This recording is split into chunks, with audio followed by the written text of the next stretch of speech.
Le chef de l'État, son Excellence, M. Bassirou Diomaye Diakhar Faye, a présidé ce mercredi 20 novembre 2024 la réunion hebdomadaire du Conseil des ministres au Palais de la République. À l'entame de sa communication, le président de la République a félicité le peuple sénégalais pour sa mobilisation et sa maturité démocratique lors du scrutin pour l'élection des députés de la 15e législature tenue dans le calme et la sérénité. Il a félicité le gouvernement, notamment le Premier ministre, le ministre de l'Intérieur et de la Sécurité publique, le ministre des Finances et du Budget, les autorités administratives déconcentrées, gouverneurs, préfets et sous-préfets, la Direction générale des élections, les missions diplomatiques et consulaires au Sénégal, la Commission électorale nationale autonome Sénat, le Conseil national de régulation de l'audiovisuel CNRA et l'ensemble des forces de défense et de sécurité pour l'organisation professionnelle et transparente des élections législatives anticipées sur le territoire national et à l'étranger. Le chef de l'État a adressé ses chaleureuses félicitations à M. Ousmane Sonko, Premier ministre et président de PASTEF, pour son engagement personnel et son leadership qui ont permis au parti qu'il dirige d'avoir la majorité absolue à l'Assemblée nationale. Le président de la République a rappelé au gouvernement son attachement particulier à la mise en œuvre optimale selon les séquences temporelles et les priorités sectorielles définies de la vision d'un Sénégal souverain, juste et prospère à l'horizon 2050. Il a indiqué la nécessité d'une transformation systémique cohérente et pragmatique du Sénégal. Ce défi collectif passe par la prise en charge notable des urgences économiques et sociales, la lutte contre la cherté du coût de la vie et l'augmentation du pouvoir d'achat des ménages, l'accès aux services sociaux de base, le développement de l'employabilité et l'emploi des jeunes, l'amorçage du New Deal technologique, la promotion des territoires pour en faire des bassins d'innovation, de relance et de dynamisation de l'économie nationale, notamment dans les secteurs moteurs de l'agriculture, de l'élevage, du tourisme, des mines et des hydrocarbures. Le président de la République est revenu sur le rôle de l'Assemblée nationale et ses prérogatives qui intègrent le vote de la loi, le contrôle de l'action du gouvernement et l'évaluation des politiques publiques conduites et coordonnées par le gouvernement. Il a dès lors demandé au gouvernement, notamment au Premier ministre, au ministre de l'économie, du plan et de la coopération, au ministre des Finances et du Budget, de finaliser la présentation en Conseil des ministres du projet de loi finances pour l'année 2025 qui va être examiné dans des délais exceptionnels. Le chef de l'État a dans le même élan magnifié la qualité du travail gouvernemental durant les 8 mois précédents de cette année exceptionnelle où le Sénégal a organisé 2 élections nationales majeures. Il a salué à sa juste valeur, dans cette phase de rectification, d'ajustement et de reddition des comptes, la mobilisation exemplaire de chaque membre du gouvernement. Évoquant la campagne de commercialisation de la production agricole,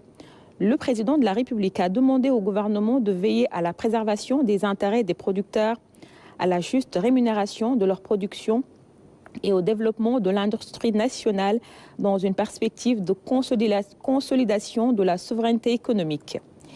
Il a demandé au gouvernement de prendre toutes les dispositions idoines en vue de la fixation adéquate du prix du kilogramme d'arachide aux producteurs. Le chef de l'État a par ailleurs invité le Premier ministre et les ministres chargés de l'agriculture et de l'industrie à définir, dans le consensus avec les opérateurs et les industriels du secteur, une méthode d'intervention sur les marchés de l'arachide, ce qui permettra d'assurer la sécurisation des revenus des producteurs et la modernisation de l'outil industriel de transformation locale de la production arachidière nationale. Pour clore ce chapitre, il a demandé au Premier ministre de tenir dans les meilleurs délais un conseil interministériel sur la campagne de commercialisation agricole. Parlant de la Biennale de l'art africain contemporain, le président de la République a félicité le ministre de la Jeunesse, des Sports et de la Culture, le secrétaire d'État à la culture, aux industries créatives et au patrimoine historique, le président du comité d'orientation de la Biennale et toute la communauté culturelle qui s'est mobilisée pour assurer le succès de cet événement majeur pour le Sénégal et pour l'Afrique. Il a d'ailleurs invité le gouvernement à soutenir davantage l'organisation de la Biennale, dont la prochaine édition en 2026 coïncidera avec les Jeux olympiques de la jeunesse. Il a aussi indiqué au Premier ministre et au ministre des Finances et du Budget l'importance de promouvoir l'acquisition d'œuvres d'art par l'État et la décoration des bâtiments publics par les peintures, tapisseries et autres produits de nos artistes.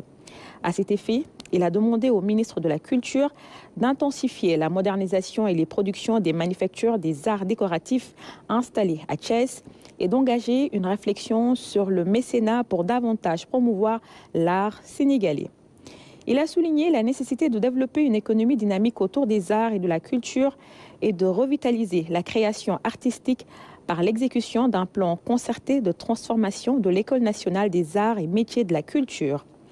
Le Sénégal va commémorer le 1er décembre 2024 le 80e anniversaire des événements relatifs au massacre de Thiaroye. À cet égard, le chef de l'État a demandé au Premier ministre et au ministre des Forces armées de finaliser les activités préparatoires de cette grande manifestation internationale à la mémoire des tirailleurs sénégalais et de nos anciens combattants. Ces derniers, dont les parcours héroïques doivent être enseignés aux jeunes générations, ont fortement contribué à la défense de la liberté, à la dignité et à l'indépendance des pays africains. Enfin, le président de la République a vivement félicité le champion du monde MMA du One Championship, notre compatriote Oumar Khan, alias Regreg, dont la victoire historique honore l'Afrique.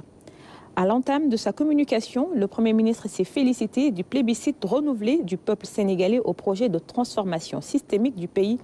porté par Monsieur le Président de la République à l'occasion des élections législatives anticipées. Ce qui traduit l'appréciation positive portée sur les réalisations enregistrées au cours de ces 7 premiers mois de pouvoir, gage de la tenue des ruptures promises. Il a souligné l'obligation d'œuvrer sans relâche en vue d'assurer la réalisation des fortes attentes du peuple dans tous les domaines. Dans ce cadre, le Premier ministre a relevé la nécessité de finaliser au cours des 2 prochaines semaines les dossiers relatifs à la feuille de route pour l'année 2025 des programmes et projets du référentiel Sénégal 2050 et au projet de budget 2025 à présenter à l'Assemblée nationale. Par ailleurs, il s'est félicité de la bonne prise en charge des travaux préparatoires de la commémoration le 1er décembre 2024 du 80e anniversaire du massacre des tirailleurs sénégalais à Thiaroye. Enfin, le Premier ministre a mis en exergue le taux de réalisation satisfaisant du plan d'action prioritaire gouvernemental sur la période avril-septembre 2024 en exhortant les ministres à veiller à la finalisation des actions résiduelles avant la fin de l'année 2024 dans la mesure des capacités budgétaires. Au titre des communications des ministres. Le ministre secrétaire général du gouvernement a fait une communication au Conseil sur l'évaluation du plan d'action prioritaire des départements ministériels sur la période avril-septembre 2024. Le ministre de l'économie, du plan et de la coopération a fait une communication sur le nouveau référentiel Sénégal 2050 et sur le plan d'action quinquennal 2025-2029. Le ministre de l'Hydraulique et de l'Assainissement a fait le point sur la situation hebdomadaire de la gestion des inondations. Et au titre des textes législatifs et réglementaires. Le Conseil des ministres a examiné et adopté le projet de décret portant création et fixant les règles d'organisation et de fonctionnement de l'Agence sénégalaise d'électrification rurale, ASER. Au titre des mesures individuelles. Le président de la République a pris la décision suivante au titre du ministère de l'Intégration africaine et des Affaires étrangères. Monsieur Christian Alain Joseph Assogba, conseiller des Affaires étrangères, matricule de solde numéro 611 446 Z, est nommé ambassadeur, directeur du protocole des conférences internationales et de la traduction en remplacement